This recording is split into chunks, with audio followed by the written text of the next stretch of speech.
Pete Hegseth is at the Pentagon. We're expecting a lot of news this week, both out west and down south. And there's some drama with the Space Development Agency.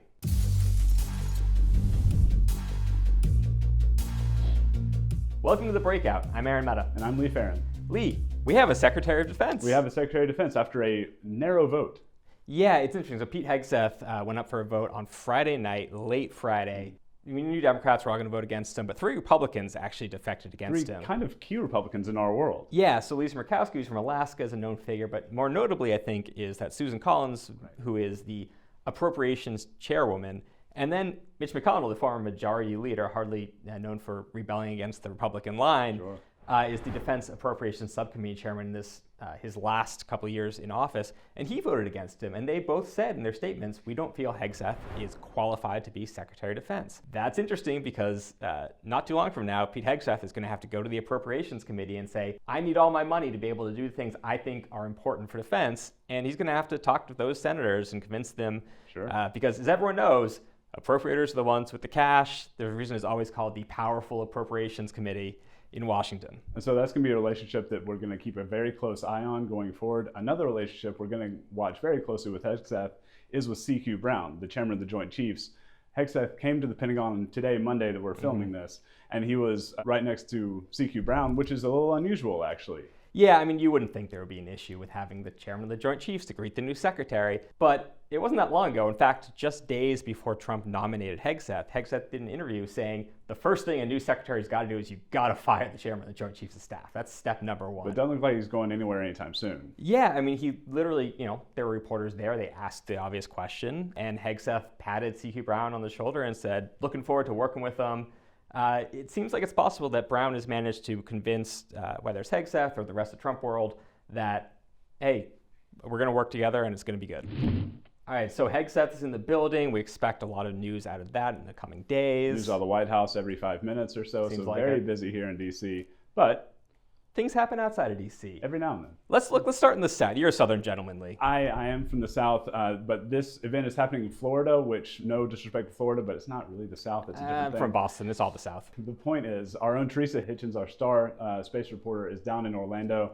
She's going to be at the Space Mobility Conference, and this is a conference that's centered around space mobility, which refers to in-space refueling, in-space manufacture, in-space maintenance and repair. It's all the capabilities the Space Force thinks it's going to need in the future to deal with satellite threats to satellites, stuff like that. Yeah, I mean, it's future stuff, but it's stuff they've said specifically. We know China's working on this. These are threats to our satellites. We need to be able to match them and potentially leapfrog them. So especially interesting, Teresa actually broke a story today that is on breakingdefense.com right now that says the Space Force, at least in its initial funding request that's going through the White House, zeroed out funding for space mobility. The Space Force didn't comment for that report. It seems maybe they're just decided that is future tech we need, but in the future. Yeah, the money can come in the future too for that. Right. But then a few thousand miles away from Florida, way out west in California is, well, west. Yeah, it doesn't get more west than west, which is the show in San Diego every year. One of the pillars of the kind of Navy industrial meeting community.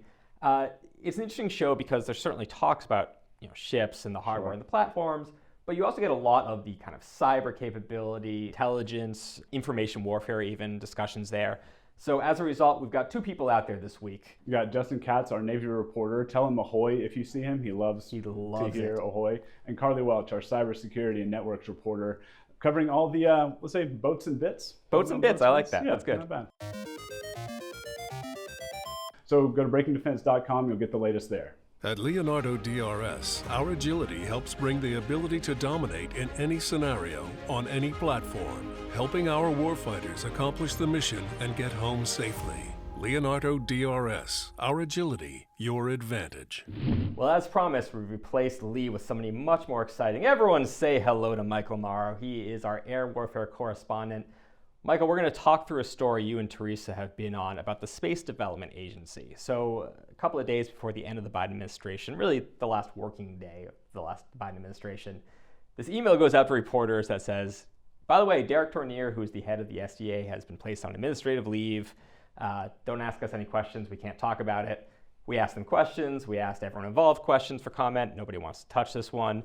But that doesn't mean we haven't dug out some details. Michael and T really got in there between sources and some legal documents and court cases.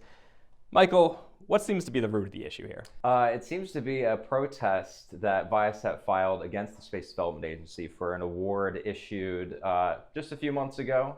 That case has been working its way through federal courts. And what exactly Tournier did to land himself in hot water and put on administrative leave is not exactly clear. But we have sources that have confirmed to us that whatever process Tournier ran afoul of is wrapped up in this Viasat case. We reached out to everyone involved for comment, and no one really wanted to talk. Yeah, and it should be noted that the Viasat court documents, they don't say Tournier's name by name, but we have sources who have confirmed conclusively that this is the situation this is about. The aspect, protests happen, that happens. The thing that really did catch our attention was just the public nature of blasting out to reporters saying, Tournier's suspended. And there's some theories out there from people we talked to that politics may be at play here. Right. This was pretty unusual. You don't see statements like this every day. And, a lot of sources pointed out to us that Tournier may have been in the running for key positions, either to take over for Frank Calvelli, the former space acquisition executive, or Secretary Frank Kendall, the former Secretary of the Air Force. Tournier has been a key player in fielding satellites the DoD needs to defeat the next generation of missile threats. So it was certainly something that caught the eye of industry and watchers in the press. Yeah, it's interesting the number of people who came out to you and Teresa and were like, there's something going on here. Right. So there's a saying in Washington that politics are people, and I think that may have played a role here. Obviously, Michael and T are going to stay on this story. There might be updates. You never know. The only way to check is if you're hitting Breaking Defense regularly or often. Also, make sure you're liking and subscribing to The Breakout. That helps us get to you directly and saves you a lot of trouble. We appreciate it. We want you to make sure you're getting something out of this. I'm Aaron Mehta. Thanks for watching.